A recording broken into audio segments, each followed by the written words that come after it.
Salam, xoş gördük hər birinizi. Deməli şagirdlər, atom və nüvə fizikasına aid maraqlı bir sualın izahı ilə tanış olacağıq. Qeyd edeyim ki, sual test toplusunda yer alır və 56 nömrəli test tapşırığıdır. Deməli uşaqlar, sualı oxuyaq ilk öncə. Bizə deyir ki, 94-239 plutonium izotopunun bir nüvəsi bölünəndə 200 mega elektron volt enerji ayrılır. Deməli, qeyd eləyək. Bizə enerjini verib 200 mega elektron volt. 2,39 gram plutonium izotopu bölünərsə nə qədər enerji ayrılır?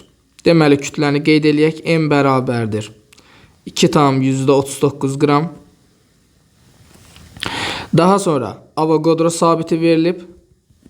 6 vurulsun 10 üstü 23 mol üstü -1. Bizə deyir ki, bu qədər plutonium izotopu bölünəndə nə qədər enerji ayrılır? Yəni uşaqlar bizdən delta yeni soruşur. İndi uşaqlar bax, bu tip sualların həll olunması üçün belə bir düstur yazıram bura. Delta y bərabərdir n vurulsun y-yə. Bəs n'in yerinə yazarıq. MKN'dən bilirsiniz maddə miqdarı, deməli n bölünsün n'adır və yaxud kiçik m bölünsün böyük m-ə bərabərdir. Onda baxın bu bərabərlikdən n'i tapsaq n bərabər olur m vurulsun n-a bölünsün böyük m. Düzdürmü? Aparıb bu ifadəni az öncə bax burada yazdığım düsturda yerinə yazsaq olacaqdır deməli. M vurulsun n-a bölünsün böyük m vurulsun y. Uşaqlar, burada m bilirsiniz molyar kütlədir. Bəs molyar kütlənin yerinə nə götürəcək uşaqlar?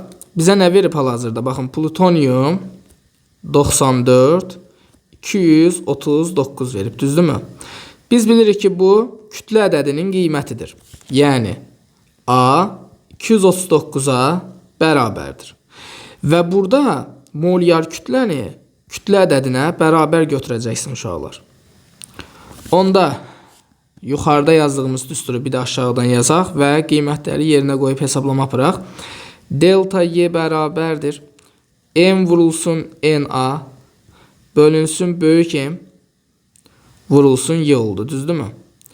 İndi yerinə qoyaq qiymətləri. Deməli, kütləmiz 2,39 vurulsun Avogadro sabiti 6 vurulsun 10 üstü 23 bölünsün m a-ya bərabər dedik. Yəni 239-a.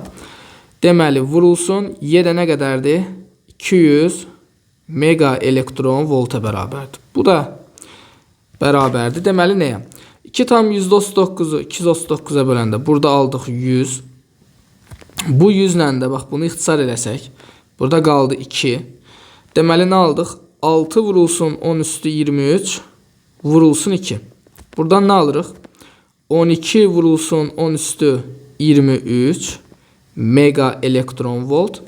Bunu da biz 1,2 vurulsun 10 üstü 24 mega elektron volt yaza bilərik. Yəni uşaqlar, doğru cavabımız D variantı. Baxın, bu formada bu sualları həll eləyəcəksiniz. Belə şagirdlər, sağ olun, növbəti videolarda görüşənə qədər.